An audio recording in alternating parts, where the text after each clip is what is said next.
प्रशांत, HDFC bank in fact first bank होगा result देने वाला 14 जनवरी को। एचडीएफसी बैंक को देखिए 640-50 के लेवल से ज़्यादा घटा नहीं कल। इनफैक्ट एचडीएफसी बैंक 4-5% गिरता तो बैंक निफ्टी और नीचे जाता, लेकिन ये कल के फॉल में घटा ही नहीं। क्या ये स्ट्रेंथ का साइन है? इस पोजीशन पे लेना चाहिए पोजिशनली, या आप रुकेंगे और नीचे के लेवल्स के लिए? Ajay ji, HDFC bank, HDFC ये सेगमेंट में थोड़ा सा क्लब करके बात करना चाहूंगा। तो यहाँ पे जो अप्रैल में मर्जर की न्यूज के वक्त जो हाई बने थे, तो मेरी ये राय है कि ओवरऑल अगले 2 से 1.5 महीने के आसपास हम ये दोनों ही एक बार टेस्ट करेंगे। तो मैं डेफिनेटली दोनों में ही हर डिप पे बायर रहूंगा। और अगर मैं एचडीएफसी बैंक स्पेसिफिक बात करना चाहूँ, तो जो शॉर्ट टर्म ट्रेडर्स हैं, कल की जो क्लोजिंग थी वो 1617 थी, उन्हें 1595 1595 का स्टॉप लॉस रखना होगा। और आप टारगेट रख सकते हो करीबन 1655 से लेके 1660।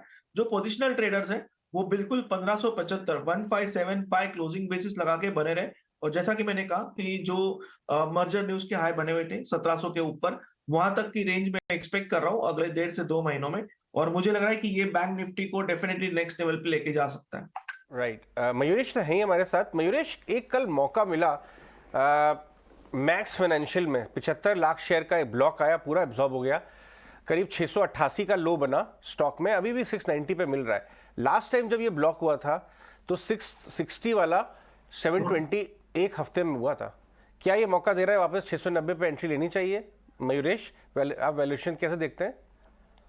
नहीं तो जैसे एक हम स्टैकअप कर ले इंश्योरेंस प्लेयर्स को अजय जी, तो मुझे लगता है आई थिंक जो एक रेवेन्यू ग्रोथ आई थी मैक्स फाइनेंशियल्स की, जो फर्स्ट ईयर प्रीमियम है उसमें डिक्लाइन देखे मिला था, और इसलिए आई थिंक जो टोटल ग्रॉस रिटर्न प्रीमियम था वो हायर सिंगल डिजिट्स के आसपास आया था पिछले तिमाही में।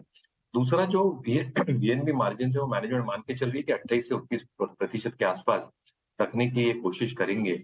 और ये बिल्कुल मुमकिन हो सकता है क्योंकि नॉन पार्टिसिपेटिंग प्रोटेक्शन, ये दोनों प्लान जिसके मार्जिन अच्छे होते हैं वो अच्छे खासे ग्रो हो रहे हैं, और share of ULIP has actually stood steady.